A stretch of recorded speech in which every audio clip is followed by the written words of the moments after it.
We bring in the studio this morning one of the gay rights activists, Mr. Should I call you Mr.? Thank you for coming in. Thank you for Good morning. Why are you gay?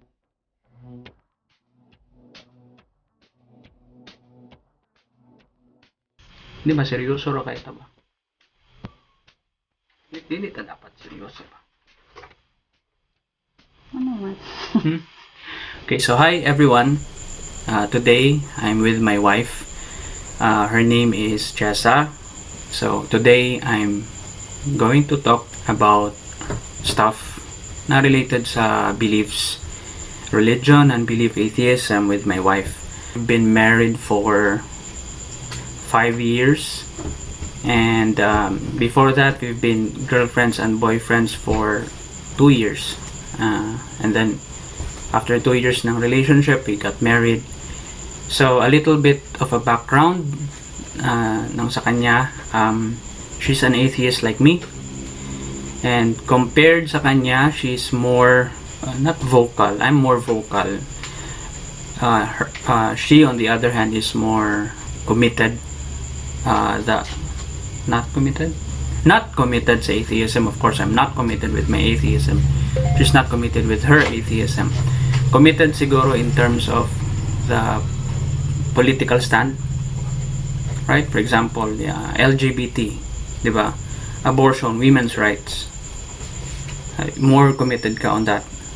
More strong ang yung opinions on those, which we're gonna siguro explore.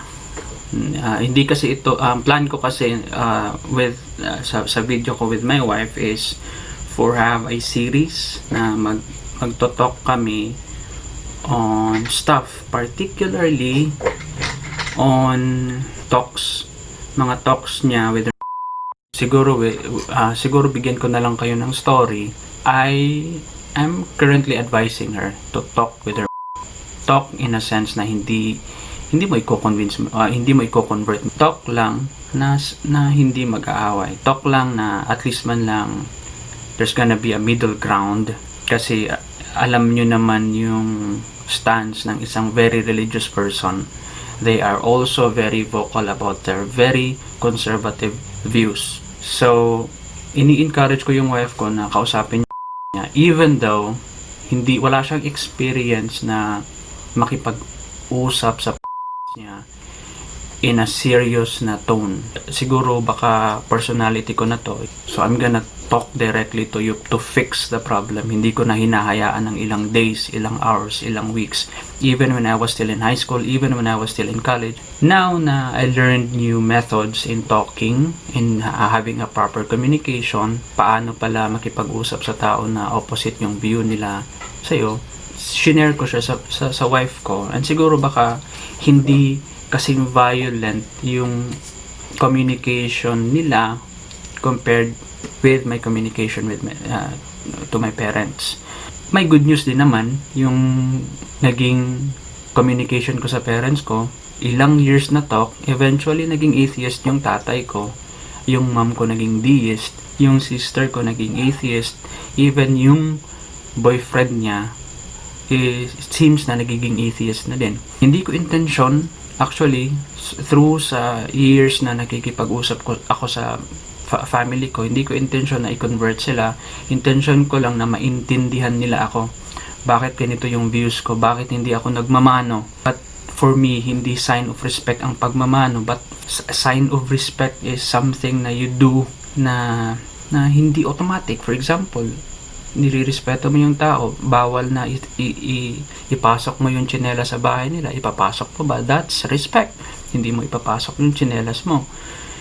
But other people would rather have you bring your slippers in And then magbe-bless. Or magmamano po. So yun yung parang ang dami ko kasing ang dami kong observations dati as a kid na medyo fucked up talaga yung mga beliefs natin. Yung hindi lang religious beliefs, pati yung cultural. So nabago ko yun lahat.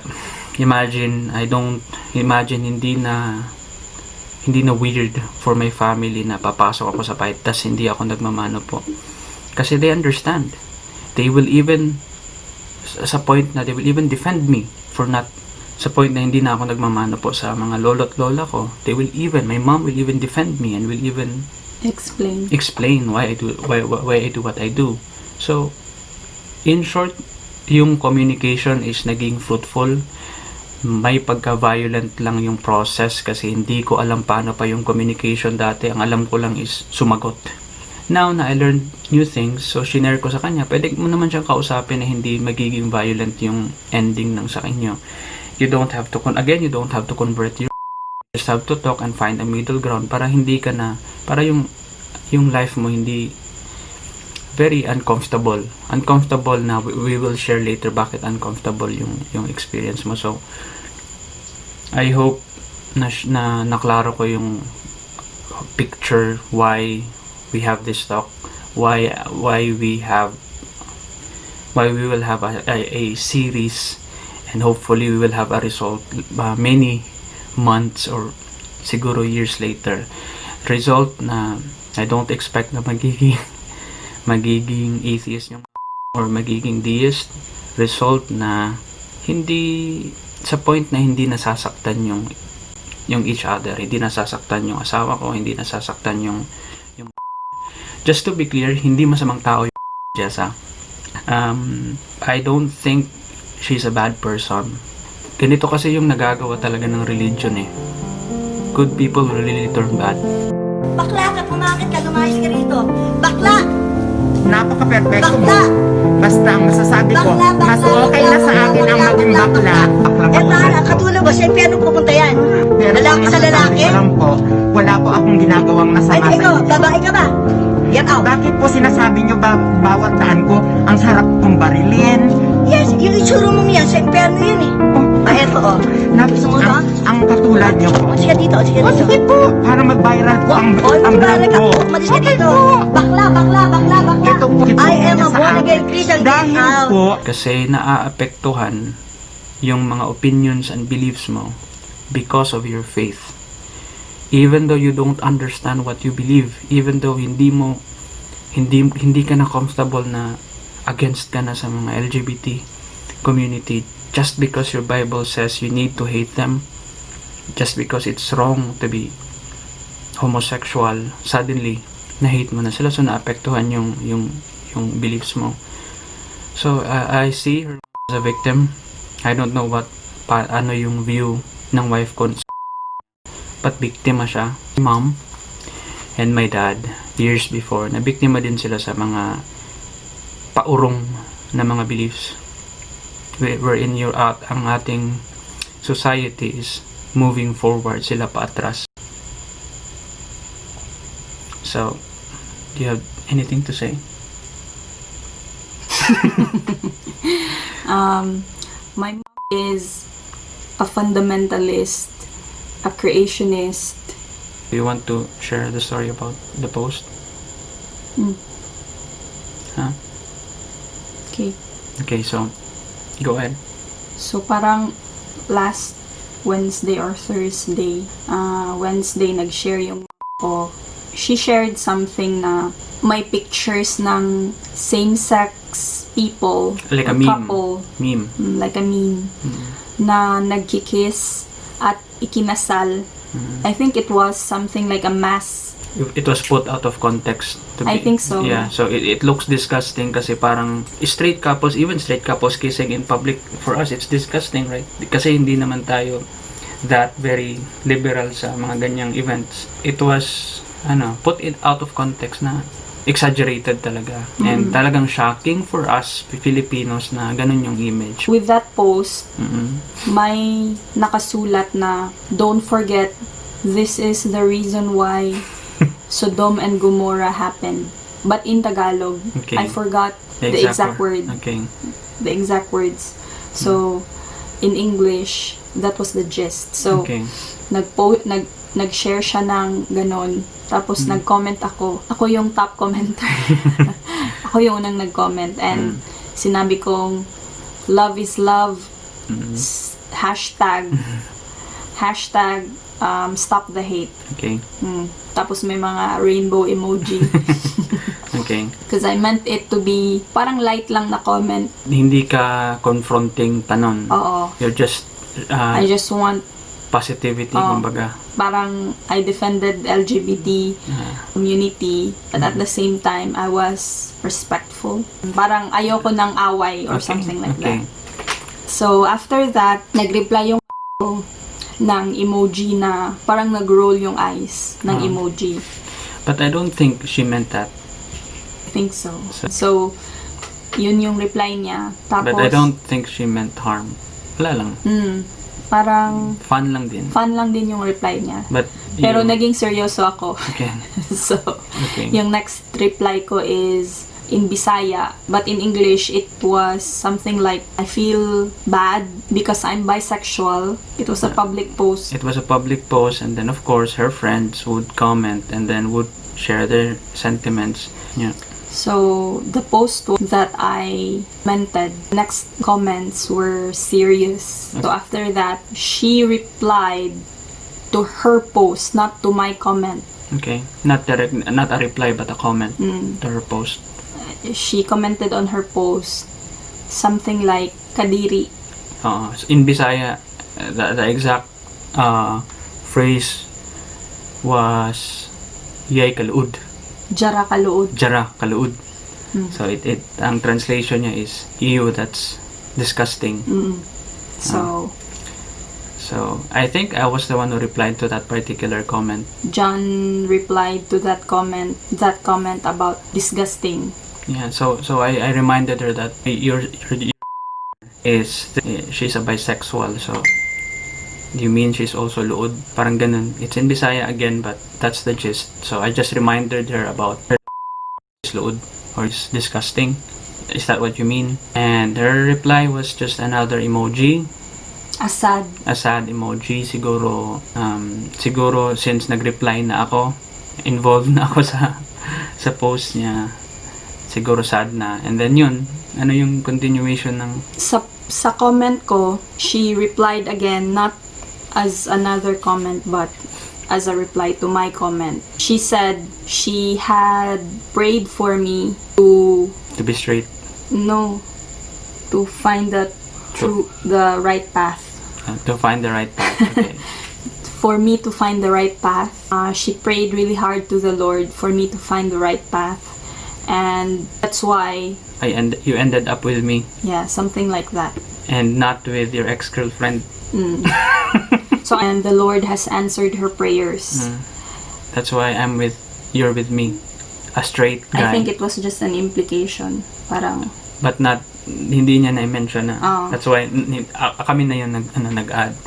Parang, that was implied na the right path is us together. Not with you and some degenerate. I replied to her again, to her reply. I said, God answered your prayer for me not to end up with my Catholic ex-girlfriend and end up with my atheist husband. Straight husband. So that was the irony. A vocal atheist. So that's the irony of your prayers. You prayed for the right path, and you end up with a horrible path. Something like that. I mean, ano yung dilemma nun? Would I rather have you with an atheist or a lesbian? I think nag-cognitive dissonance na siya to.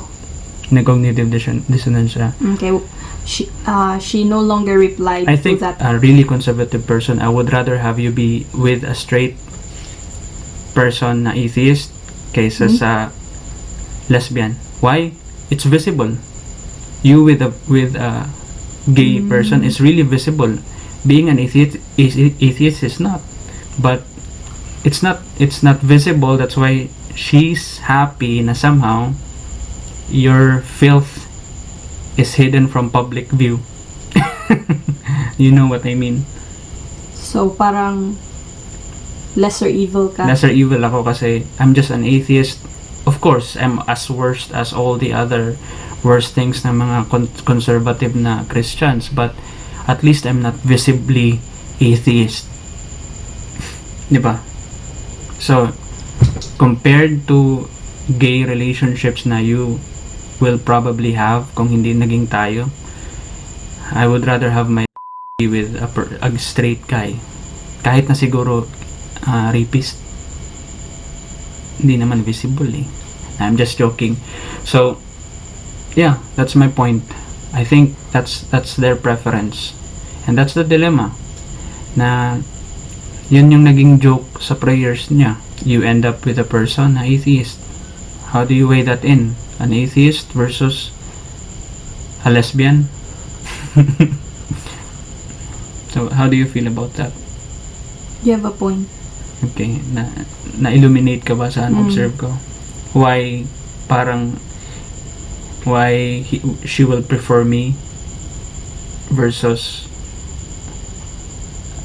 a lesbian? Okay. Diba? It makes sense, right? Makes sense. Meron kasing there will be implications from the community, especially pag you're in public view, you go out with a same sex. That's gonna create problems sa isang community na very very conservative. But if you're with a guy, sino may alam na atheist yung kasama mong lalaki? Di ba? Okay. So, I ended up replying to the entire post of I quoted Deuteronomy. I forgot the verse in the chapter, but it was about the rape, where if a woman or a woman is raped. If na-rape yung babae, you have to marry the girl. Or else the rapist must marry the girl or pay silver shekel or something. So the context yung gist ko is, so okay lang yung rape compared to two consenting adults, parang yung ganun. But finally replied to that comment. Sabi niya, that's different. That's rape. Iba yung babae, lalaki. Okay, so yeah. So I don't want to put words into her mouth, but ano yung interpretation mo doon na rape lang yun? Parang suddenly biglang lesser evil yung rape kaysa sa pagiging homosexual. So that's how fucked up. So ito yung parang wish natin. Wish natin is through your talks, sana at least man lang maging tipo siyang Christian. She will become a type of Christian na hindi yung fundamentalist na level, na very very like hindi sila pwedeng ma-assimilate sa isang country na liberal. Not liberal. In term doon na all religions can assimilate with each other. May term ni in English. Forgot. Sorry, hindi ko maalala. Siguro magfa-flash na lang yung word sa screen. But yeah, hopefully na through many talks, she will understand na yung pinaka main point naman dito why she defends the LGBT communities, because nalaman na understand namin yung concept ng consent. Yun naman talaga yung keyword sa LGBT. Hindi naman sa sexual life nila, hindi naman sa kung ano yung magiging relationship nila, or else for you it looks disgusting. Hindi naman yun yung issue The main thing that you need to consider is consent. Two consenting adults. Wala ka na dapat pakialam dun. If you are afraid na if we allow same-sex people to have their own marriage, if you are afraid na baka sa susunod pwede nang ipakasal yung bata at saka yung matanda, then you are fucked up.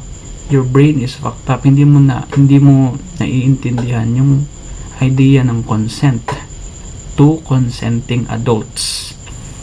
Why the fuck do you care about how they do with their lives? And isa pa, it's their right. And it's, sana bigyan din naman sila ng pagkakataon na mag-suffer kung ano yung kung ano yung life ng isang married couple. Ang straight couple lang ba yung pwedeng mag-suffer sa marriage? They too have to go through it. But joking aside, they have the right to be together. Sana mapush yung same-sex na marriage kasi tao sila.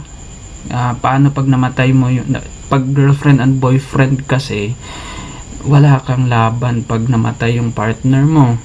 Pag namatay yung boyfriend mo, makukuha mo ba yung mai-inherit mo ba yung mga properties niya? Wala yan sa mga mag-boyfriend and girlfriend eh. Only available sa isang legal na couples. You don't even have the right to visit your partner pag nasa hospital siya. Di ba? Pag gusto mong kumuha ng bahay, sa mata ng mga sales person, hindi ka naman maririlisan ng right to loan a car or to loan a house pag ikaw lang mag-isa.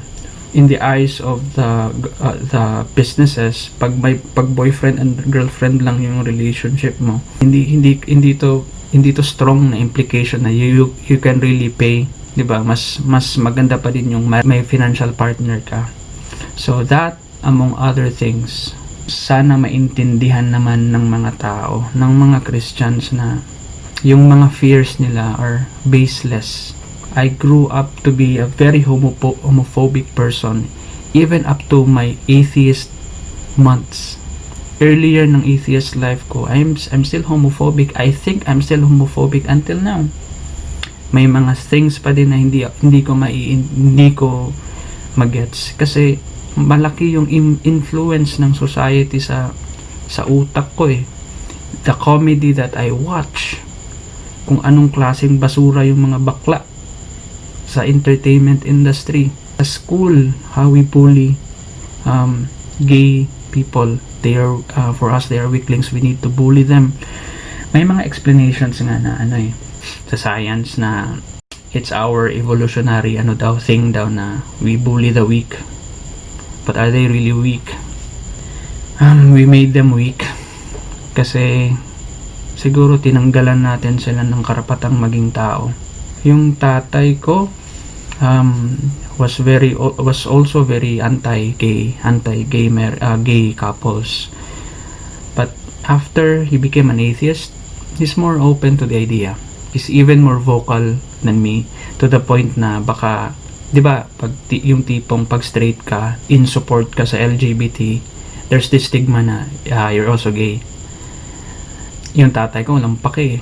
So he's very vocal with his friends, even yung mga conservative niya na friends. Vocal siya sa mga kapitbahay namin and I'm proud na naging ganun yung stand niya. Naintindihan niya finally. These are the things na tinuro sa atin na we thought are wrong, and it's a struggle to unlearn. And what's the anong magandang resulta sa story mo yung sa Facebook post? So I want to hear what the good result was. 'Di ba? It's a very may exchange kayo sa Facebook. What was the good result? Ano yung naging good result? Initially I asked my friends, sila Miguel ba? I asked my friends what to do. I showed them a post and the comments and my comments. My one friend of mine advised me to talk to my brother directly. Okay. Instead. Okay. Because my brother, I'm sure, saw my post. So I messaged my brother directly. I told him, I'm sorry for commenting. Talking back. It was only because it was offensive. That's why I did that. I did what I did. He said he saw the comments. He said that he was also offended Okay. a little bit, but he understood my solid Catholic belief. Okay. I was really offended. What was your impression about your first talk with her? We need more conversations like that. Serious na conversation. Serious na conversation. And I was hesitant at first to talk to her, but my brother encouraged me to talk to her because my brother said he can't do it. So Takot takot. siyang makipag-usap ng seryoso. Okay. So I felt encouraged. Are you hopeful na may parang positive na outcome tong magiging routine mo to talk to her every weekend, or do you just ignore it and just do? I'm not hopeful, but I think I'm hopeful. Okay. Pero not as hopeful as parang may mababago talaga. Okay. Are you just going to continue the talk? Okay. Because the ending of the talk was, I realized hindi talaga tanggap ng ang pagiging bisexual ko, ang same-sex, Na yung idea ng same-sex marriage. yung idea ng same-sex marriage, di niya tanggap. Sabi niya, gusto niyang maging in denial na lang kesa malaman na masaya kami sa relationship namin. Parang ganun. Okay. Na same-sex. Okay. Tapos sinabi niya, I'm just gonna pretend that it didn't happen. I'm just gonna pretend that You were miserable with her? No. Or I'm just gonna pretend that it didn't happen? it didn't happen. Something like that. So, nasad talaga ako at I even cried Really? last Sunday night Okay. with your sister Okay. in her room. Okay. And because I already told my brother what the talk was, what happened. So, I think my brother was encouraged, or my brother had the courage to Suddenly had the courage. Because of what I did, because of what I commented back to my brother suddenly had the courage to come out. So he posted a coming out hashtag coming out 2020 on Facebook. He said something like, we are all humans, we deserve to live as humans. I was really proud of him. Okay. Because he did that, and very much happy for him.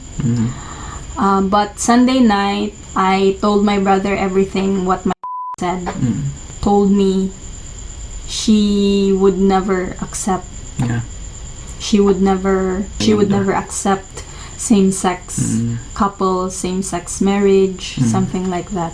Too bad, pero you're still going to. But I was crying, and my brother cried. I cried. Yeah, I don't think here's my 2 cents. I don't think she really can do anything anymore. You're both adults. Your brother is an adult. There will come a time na she will really have to choose yung family ba niya or si Jesus niya. And hopefully, before that time comes, every week, nandun ka to really make sense out of her. Na hindi mo siya gustong i-convert into an atheist or a deist or an agnostic. Siguro yung at least man lang is siya yung yung type ng Christian. Alam kong may mga ganitong Christian, even the Pope, di ba? Progressive na kind of stand si Pope, right? About atheists. Sino ito? Yung about atheists? Yeah. Hindi ka about same-sex? Hindi lang niya in-specify what he meant, but he meant same-sex na same-sex union, civil union, sorry. Parang hindi ka pa din accepted sa church, but you deserve to have a life na you deserve to have a family, parang ganun. At least man lang yung kind of Christian na magiging ganun yung isang tao is not a kind of Christian na will damage a family, will destroy a family. At least man lang yung type of Christian na maging comfortable yung anak to open out na atheist siya. Just like other Christians out there na accepted yung anak nila na atheist, accepted yung anak nila na bisexual, na gay, na lesbian. At least be that kind of Christian, please. Or not be Christian. I think religion should be removed. No, I would love to hear more of the progress ng story nyo. Kasi may progress naman talaga ang communication. I really highly suggest communication to anyone. I have a friend na hindi atheist related to. I have a friend na pangit yung relationship niya sa father niya. I keep on insisting na just talk to him, Brad, just talk to him. And his defense was, nah man, your father is way more reasonable than my father. My father is really fucked up. Yun yung parang defense niya. I just keep on insisting, you will find a way. You can talk to him, you can do something, you can like have a drink before having the talk, or anything that will allow you to have a serious conversation with that someone na pangit na yung relationship nyo. They have the best relationship ever as father and son now. And hopefully ganun din yung sa'yo with your parents. Me and my mom and dad now is really good na yung ang relationship namin. Me with my dad before, he will only talk to me when he's really drunk. And I hate the idea na kakausapin ka lang na drunk yung tao, kasi alam mo naman pag drunk wala na sa katinoan. So iba yung mga sinasabi, hindi na as talino as a sober person. So now we can talk anytime about anything, about politics, about really anything, and that's a really good feeling, na yung best friend mo is yung family mo. So with my mom, same din. I can even joke to her what she did to me when I was a kid. Yung ginawa kasi niya is pang bantay bata 163 na level. But I reminded her na pangit yung ganun na pagpalaki ng bata, and she accepted her mistake, and I accepted my part of the mistake as well. And ang ganda ng result, ang ganda ng result, na yung tao na before nagtitiptoe ka, baka may mali kang magawa. Now, hindi naman ako nagsastamp ng feet ko na, but na very confident na nawala. Still very civil na, adult na yung kausap ko, hindi na mom and dad. Of course they're still my mom and dad, but they are adult person that they treat me as an adult. They treat my sister as an adult, and I think successful yung efforts namin to really have a serious conversation, and I'm hopeful na yung wife ko will have the same result, hopefully in the coming years. Hindi tomorrow, hindi na next week, many years pa. And don't just talk with your brothers and sisters. Hopefully we can achieve that someday.